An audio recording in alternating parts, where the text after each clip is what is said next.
2025年的2月21号晚上7点09分，新加坡加密交易所 Bybit 的总部安全主管戴维元正准备下班，突然警报响起，冷钱包正在转账，目标地址未知，金额40万1346枚的以太坊。他快速地冲向电脑，手指在键盘上疯狂地敲击，试图撤销交易，但屏幕上只显示了 Transaction confirmed， 交易已确认，14.6亿的美元就这样消失了。这个是史上最大的加密货币盗窃案，但这个不是第一次，也不是最后一次。2022年 Ronin 6.2亿，17年 WannaCry 150个国家瘫痪，16年孟加拉国中央银行差点被盗10亿美元，7年97次攻击，谁干的呢？不是躲在世界上某一个角落里边的某一个天才黑客，也不是俄罗斯的网络犯罪集团，而是一支军队，3000人，有军衔有编制，直接 report 给金正恩。他们的名字呢叫做拉萨路 Group。 他们偷了多少钱呢？根据 Chain Analysis 最新的报告，累计 67.5亿美元，仅2025年1年的时间 20.2亿美元，占全球加密货币被盗总额的 76%。 全球3/4的加密货币盗窃案全都是他们干的。今天呢，我们要进入这个世界上最危险的黑客组织，看看他们是怎么偷，怎么洗，怎么在全世界的追捕之下逍遥法外的。更重要的是，你可能已经在不知情的情况下帮过他们。这里是加密星球故事会，接下来的20分钟呢，我们一块儿来揭开拉萨路组织的神秘面纱。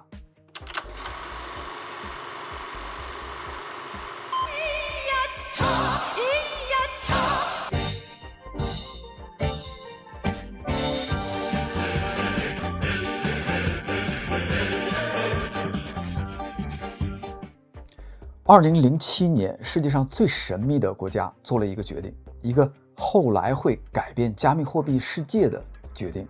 但那个时候呢，比特币还没有诞生，以太坊也根本就不存在，没人知道这个决定最终会通向哪里。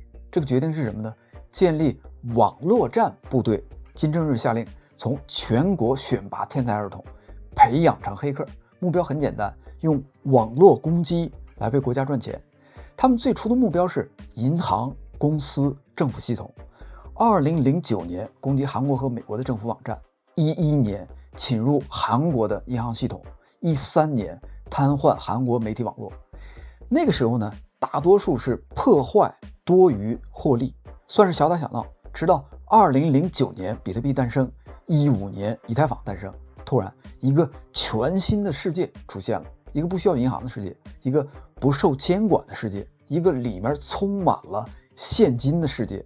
而那些从2007年就开始训练的黑客呢，到这个时候已经训练了8年，已经是精英了。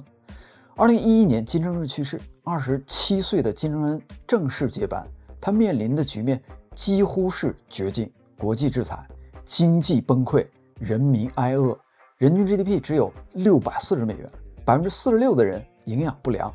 到了晚上呢，全国是一片漆黑。但金正恩一直有一个梦想，核武器、洲际导弹，让全世界都来害怕朝鲜。问题是钱从哪里来？你想造核武器，你得要钱呀。国际制裁，没人敢跟朝鲜做生意，不能够出口煤炭，不能够进口石油，银行账户被冻结， SWIFT 系统被切断。正常国家会怎么办呢？妥协，放弃核武器，换取制裁的解除。但金正恩选择了另外一条路，如果我不能够合法的赚钱，那我就抢劫。而他盯上的目标呢，是一个新兴的、不受监管的、充满现金的世界——加密货币。为什么呢？第一，没有国界，不需要银行，不需要 SWIFT。第二，很难追踪。那个时候大家都以为比特币是匿名的，不像今天的区块链追踪这么先进。第三，高价值，一次网络攻击就能通过远程赚他好几亿美金，这个要比抢银行要好得多得多。于是呢，金正恩想起了他父亲早些年建立的那支网络战部队，他从这支部队里边挑选出精英中的精英，重新组织了一个新的部队，代号拉萨路 Group。拉萨路 Group 里边的每一个黑客，也可以说是每一个士兵，都是从童年开始培养的。你可以想象一下，你10岁在朝鲜的一所小学里边上学，某一天你被叫到了校长办公室，恭喜你，你被国家选中了。去哪里呢？一个特殊的秘密学校，学什么？数学、密码学、编程，从早到晚只学这些，不能够见家人，不能够随便出去。12岁，你已经会写恶意代码了。14岁，你开始学习社会工程学，怎么骗人，怎么伪装，怎么潜入。18岁，你进入大学，金策工业大学、金日成综合大学、万景台大学，都是朝鲜最好的大学。6年，专业只有一个，网络战。课程表呢是这样的：漏洞挖掘，怎么找到计算机系统的弱点；恶意软件开发，怎么写木马、写病毒；社会工程学，怎么操控人的心理；区块链技术，怎么盗取，怎么转移，怎么洗白。部分的尖子生呢会被送到欧洲，在那里呢，他们学习最新的黑客技术，甚至直接在欧洲的网络上实战训练。24岁，你毕业了，你不用去找工作，因为你的工作早就被安排好了，加入朝鲜人民军总参部侦察总局第3局110号研究中心。这个就是拉萨路组织，3000多人，2大部门。Blue Now Off 1700人，专门抢金融机构和交易所。And Ariel 1600人，专门搞韩国。你拿到了军衔，有工资，你住军营，然后呢，国家给你分房。在朝鲜，你不是罪犯，你是为国家筹款的英雄，因为你偷来的每1亿美元都会变成导弹的零部件、核武器的材料、绕过制裁的物资。根据联合国的报告，朝鲜核计划的大部分资金来自于拉萨路 Group。 你现在明白了吧？这个不是黑客的故事，这个是国家级的黑客战争。2014年，索尼影业被黑，因为索尼拍了一部嘲讽金正恩的电影。2016年，孟加拉国中央银行差点被盗10亿美元，最后呢被拿走了8100万。17年，WannaCry 勒索病毒，150个国家，20万台电脑瘫痪，英国的医院系统彻底停摆了。22年 Ronin 6.2亿美元，2025年 Bybit 14.6亿。而这个呢，只是他们愿意让你看到的，还有多少起你根本不知道的。好的，我们现在呢知道这些黑客是谁了，接下来呢，我们来看看他们是怎么狩猎、怎么抢劫的。2022年的3月，菲律宾马尼拉凌晨2点，开发者 Tom 还在加班，他在 Axie Infinity 的母公司 Sky Mavis 工作，写代码、调 bug、喝咖啡，很悠闲。突然呢 ，LinkedIn 弹出一条消息 ：“Hello， 我们是一家硅谷的 Web3 公司，看到了你的简历，觉得你非常适合我们的高级研发的岗位，年薪50万美元起。PDF 附件里面有详细的职位描述，有兴趣的话你可以聊一聊。” Tom 仔细看了一看，发信息的人的头像是一个职业的女性，笑容甜美亲切。公司的 logo 呢看起来也很正规，而且50万美元。比他现在的要多好几倍。他下载了 PDF， 打开，然后 Game Over， 游戏结束。那个 PDF 里边有一段代码，一段只有73行的代码，但这73行呢，价值6.2亿美元。他悄悄地潜入了 Sky Mavis 的内部系统，然后呢，什么都没有发生。拉萨路没有马上动手，他们足足等了6个月的时间。6个月里边，他们在干什么呢？观察、学习、渗透，看公司的架构，看资金的流向，看谁有权限，看多重签名的逻辑。然后呢，跨链桥9个验证的节点，转账呢，它需要至少5个节点的签名。这个就像银行金库的大门有9把钥匙，但你至少要拿到其中的5把，才能够把银行金库的大门打开。拉萨路用了6个月的时间，拿到了其中的5把钥匙。2022年的3月23号凌晨，173600枚的 ETH，2500万枚 USDC， 总价值6.2亿美元开始转账，5分钟以后转账完成，15分钟以后拉萨路开始分散资金，1个小时以后开始跨链混币，而 Sky Mavis 呢什么都不知道。他们是怎么发现的呢？6天以后，一个用户投诉我的钱提不出来了，团队去查，然后呢发现钱包是空的，6.2亿美元6天前就已经没有了。LBI 后来确认这是拉萨路干的，但6天的时间足够做很多事情了。2025年的2月21号，世界上排名前10的加密交易所 Bybit。你可能会说，2025年3年的时间已经过去了，现在的交易所应该聪明一点了吧？冷钱包、永不联网、多重签名，理论上这是不可能被盗的，但拉萨路做到了，而且呢手法更加高明了。这次呢，他们没有直接黑Bybit，那太笨了，他们用的是供应链攻击。Bybit用的是多签工具，叫做 Safe Wallet， 一个开源的全球很多交易所都在使用的安全工具。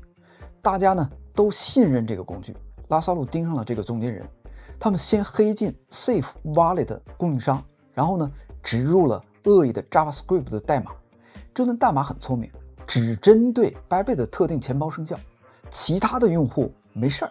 但当 Bybit 的签名者批准常规的转账的时候，他们看到的是正常的界面，但实际发生的呢是其他的操作。等发现的时候，401346枚的 ETH， 价值15亿美元，消失不见了。这个就是国家级黑客的水平，不硬刚系统，而是改中间人。就像在你和银行之间安插了一个假的柜员，你以为你在通过这个柜员跟银行做交易，但实际上呢，钱已经被这个安插的假的柜员转进了黑客的口袋。更可怕的是 Safe Wallet 是开源的，全球几百家交易所都在使用。拉萨路能黑一次，他就能够黑第二次。这个就是拉萨路，不是黑客，是特种部队。6个月的侦查，精心设计的社会工程，零日漏洞，供应链渗透，完美的时机把握。别人攻击系统，他们改供应商的底层的源代码。好的，钱呢到手了，现在最关键的问题是15亿美元在区块链上，全世界都能看得到。怎么洗白？怎么变成现金？怎么在 FBI Chainalysis 全球交易所的追踪下逃脱、逃离？接下来的这部分才是真正的高潮，而且呢，可能和你也有关系。你可以想象一下，一个人手里边拿着14.6亿的美元，但这笔钱是偷来的，全世界都在找他 ，FBI 悬赏500万，所有的银行都在警戒，所有的交易所都在监控。他要做什么呢？他要消失，而且要快，非常的快。FBI 的报告显示，案发后的48个小时以内，至少有1.6亿美元已经被洗白，通过匿名的 DEX， 通过 Zor-Chain， 通过 X-Chain， 分散到数千个地址。等你发现被盗，等你报警，等 FBI 立案，72个小时过去了，钱已经被洗白了。这个就是为什么拉萨路能成功，不只是技术，是速度。在区块链的世界里边，消失呢其实非常困难，因为每一笔交易都永久的记录，每一次转账都可公开可查。你以为的匿名都是带引号的，其实都有迹可循。那拉萨路是怎么做到的呢？他们用了一套完整的消失术，7个步骤环环相扣，任何一步出错都可能被抓到，但他们做到了。67亿美元就这么消失在监控之下。第一步，分身术。案发后1小时 ，ZachXBT 区块链侦探发现了异常，那401346枚的 ETH 正在分裂48个地址，每一个地址大约有8000枚的 ETH， 换算成美元，每个只有3000万。为什么要这么做呢？因为在区块链上15亿有点太显眼了。这个就好像你拎着一个写着“我抢了银行”的大麻袋，然后你走在大街上，所有的人都会盯着你。但如果你把这笔钱分散成48份，塞进48个背包里边，每个看起来都不起眼，你就混进人群里边了。而且呢，分散还有另外一个好处，时间差。交易所的风控系统会标记大额的转账，但3000万呢，在加密的世界里边不算特别大，可能会触发审查，但不会立刻冻结。而拉萨路需要的就是这点时间。第二步，迷宫。接下来呢，拉萨路开始跳舞，一种叫做跨链躲猫猫的舞蹈 ，ETH 换成 BTC， 跳到比特币链 ，BTC 换成 USDT， 跳到创链 ，USDT 换回 ETH， 跳回以太坊，然后呢再跳到 BSC， 然后 Polygon， 然后 Arbitrum， 然后再跳回以太坊，来回跳，反复跳，疯狂跳。为什么呢？因为每一条链都是一个独立的监控系统，你在以太坊上留下痕迹，然后跳到比特币链，痕迹就断了。区块链侦探呢，要在比特币链上重新找到你，好不容易找到了，你又跳到了 BSC 上，又得重新找。这个就像让一个侦探在5个不同的国家的监控录像里边追踪同一个人，而且呢，这个人每次都换衣服、换发型、换身份证，能追踪吗？能，但需要时间。而时间呢，正是拉萨路最需要资源。1个小时分散完成，6个小时跨链5次，24个小时跨链15次，72个小时，大部分交易所的警报已经疲劳了。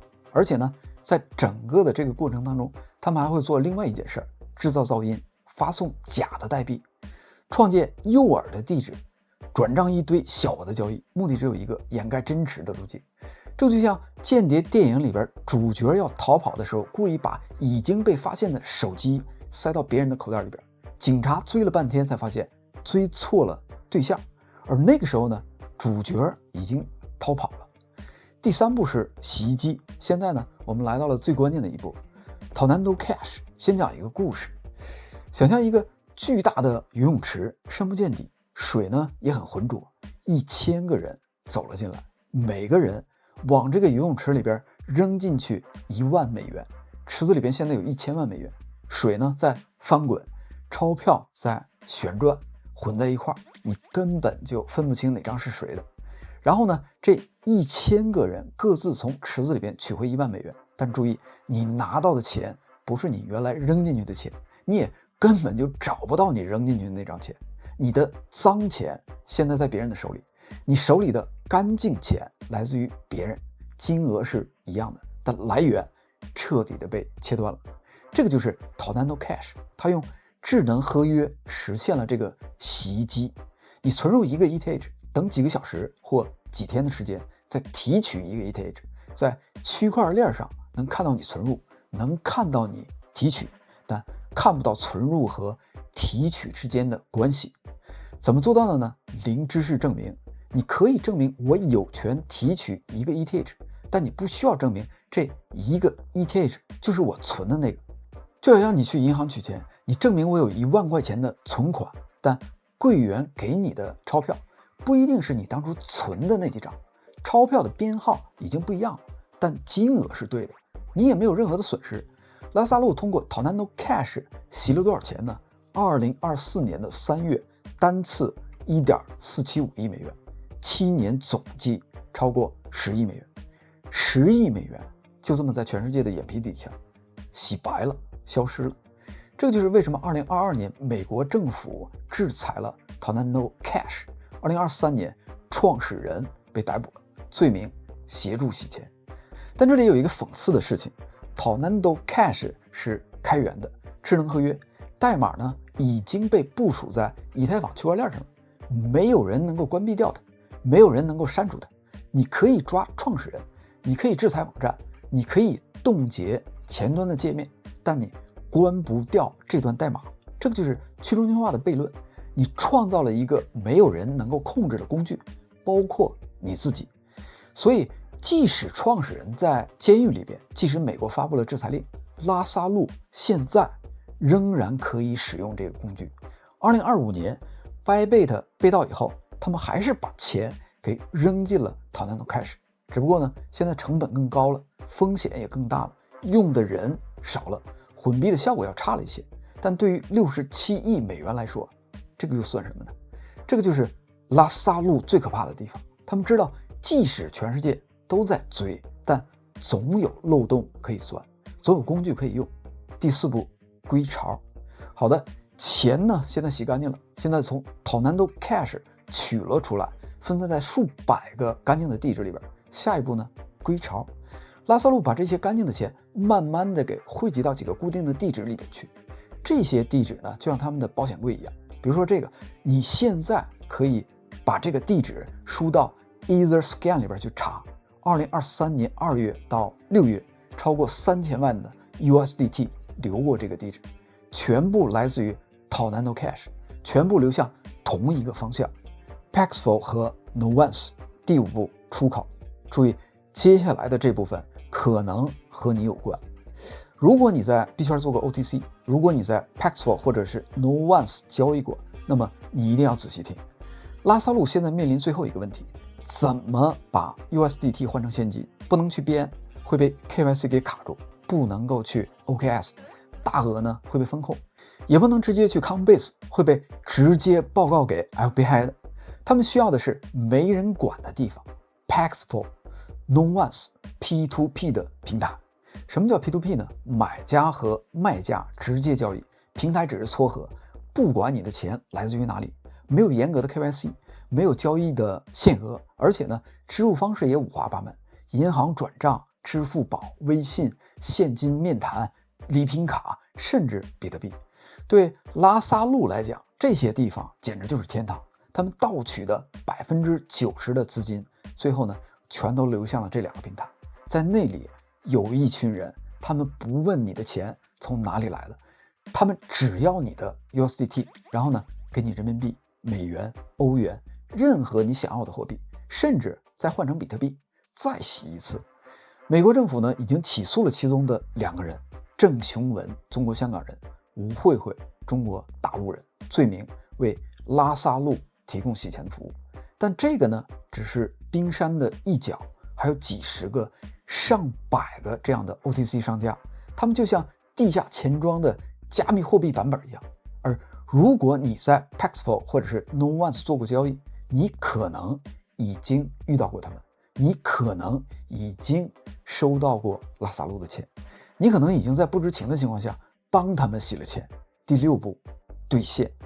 OTC 的商家拿到 USDT 以后呢，他们会怎么给拉萨路现金呢？通过地下钱庄，中国的、香港的、东南亚的 USDT 给商家，商家在 AD 收款，地下钱庄在 BD 出款，人民币、美元、欧元，看拉萨路想要什么，甚至可以直接打到朝鲜的账户，或者是更隐蔽一点的实物，用钱去买物资、芯片、零部件、化学品，然后呢偷运到朝鲜，没有银行记录，没有纸面的痕迹，完美 perfect。 第7步，消失。最后呢，这些钱去了哪里呢？核武器计划、洲际导弹、潜艇、网络的武器研发。根据联合国的报告，朝鲜核计划的大部分资金来自于拉萨路。换句话说，你在 Bybit 上被盗的钱可能会变成一枚导弹，飞向太平洋的上空。让我们回顾一下这场完美犯罪的流程。第1步，盗取，然后是分散、跨链、Tornado Cash 洗钱、归巢、Powerful、Nuance、地下钱庄、朝鲜、核武器，7个步骤环环相扣，67亿美元就这么消失了。而你刚才看到的只是拉萨路愿意让你看到的，还有多少钱通过其他的渠道洗白了，没有人知道。你可能会问，既然知道是他们干的，既然能够追踪资金的流向，为什么抓不住他们呢？答案很简单，也很无奈，因为他们在朝鲜。LBI 悬赏500万美元，联合国发布制裁名单，美国财政部冻结相关的地址，但朝鲜我不合作。这些黑客是军人，有军衔，有编制，受到国家的保护。在朝鲜，他们不是罪犯，他们是英雄，为国家赚了67亿美元的英雄。你觉得金正恩会把他们交出来吗？而且，即使美国知道他们的名字，知道他们的家庭住址，你又能怎么样？你派 FBI 去平壤抓人，派特种部队去突袭110号的研究中心，不可能的，那会引发战争。技术上呢，区块链侦探确实能够追踪 ，Chain Analysis 能够画出完整的路径 ，Zack SBT 能够找到所有的地址，但然后呢 ，Tornado Cash 被制裁了，创始人被抓了，但合约还在运行，拉萨路还在使用它。Paxful 和 Nuance 能疯吗？他们是合法注册的公司，在美国法律的框架下运营。你能因为被坏人利用就关掉整个平台吗？这个就像你不能因为有人用刀来杀人，你就禁止卖刀的。那么那些 OTC 的商家呢？美国起诉了2个，但还有多少个？而且呢，他们在中国、在香港、在东南亚，你抓得过来吗？所以现实就是我们能做的只有防守、制裁地址，把已知的拉萨路钱包拉黑，冻结资金。如果他们用了合规的交易所，起诉帮凶，抓到一个是一个，但追不回已经洗白的钱，抓不到朝鲜境内的人，阻止不了下一次的攻击。而拉萨路呢，他们还在那里，3000个黑客每天训练，每天寻找新的目标，每天在策划下一次的攻击。这是一场不对称的战争，一边呢是全世界的警察、法律监管，一边呢是一个不受任何规则约束的国家。你觉得谁会赢？听到这里，你可能会觉得，反正也抓不住他们，那和我又有什么关系呢？我又不是交易所，我又没有几亿的美元，不可能成为目标。但很有可能在你不知情的情况下，你会成为他们的帮凶。